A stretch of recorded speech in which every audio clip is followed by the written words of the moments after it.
Naomi's Tree by Joy Kogawa, illustrated by Ruth Ohi. Long ago, in the land of morning, which is known today as Japan, a beautiful cherry tree grew. Each spring, lilting pink blossoms danced into view and filled the air like popcorn. And as the flowers fell in a snowy cloud, children joined hands and sang and skipped around the tree.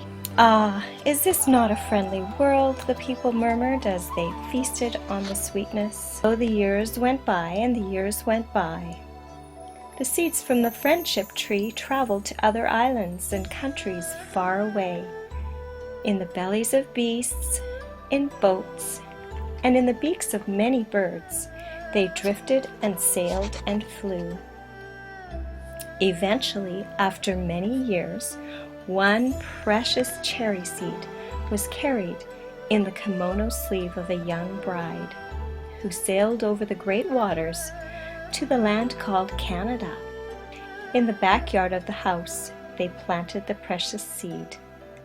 Over the years, the tree grew and grew, welcoming the gentle seasons of sunshine and rain. Life inside the house grew as well. Children were born. Eventually, 2 grandchildren, Stephen and Naomi, arrived. Naomi played with her dolls and had tea parties in the shade of the tree. Every spring, when the cherry blossoms arrived and fell in a snowy cloud, Naomi sang and skipped around the tree. In the evenings, Naomi looked out her bedroom window at the tree sleeping in the moonlight. "Good night, cherry tree. Good night, she said. And all was well. But the world changed.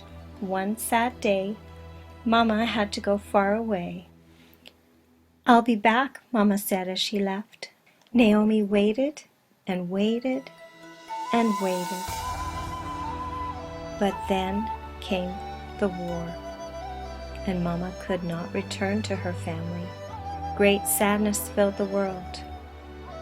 Many families, like Naomi's, whose parents and grandparents had come from Japan, were told that they were enemies. They were all sent away from their homes, their schools, their gardens, their trees, and their friends.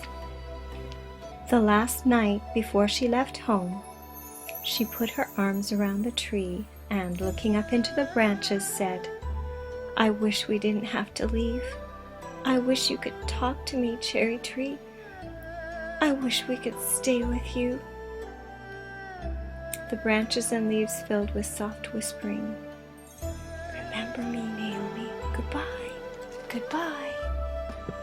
Naomi and her brother wished with all their hearts that they could return to their house and their happy life, but they could not. All the families like Naomi's were scattered across the country like cherry blossoms in the wind.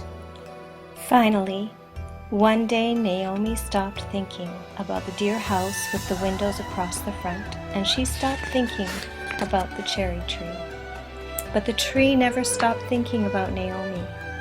One day, many, many years later, when Naomi and Stephen were old, they visited the lovely city by the water's edge. They found the street where they used to live.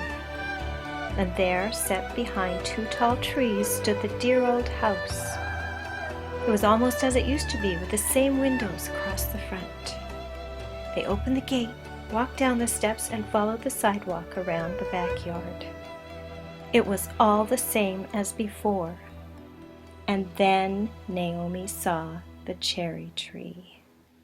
She remembered the day her mother left and the day her family was sent away from their home, and she remembered the last night when she said, "I wish you could talk to me, cherry tree. I wish we could stay with you." "Are you there, Mama?" Naomi whispered, putting her lips to the rough bark of the tree.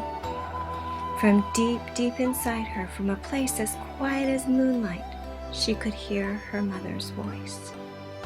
"Yes, my dear Naomi, you are safe with me." And so it was, and so it continues to be throughout the world. The songs of the friendship trees and the songs of those who love us forever fill the air like cherry blossoms in spring. created using Powtoon.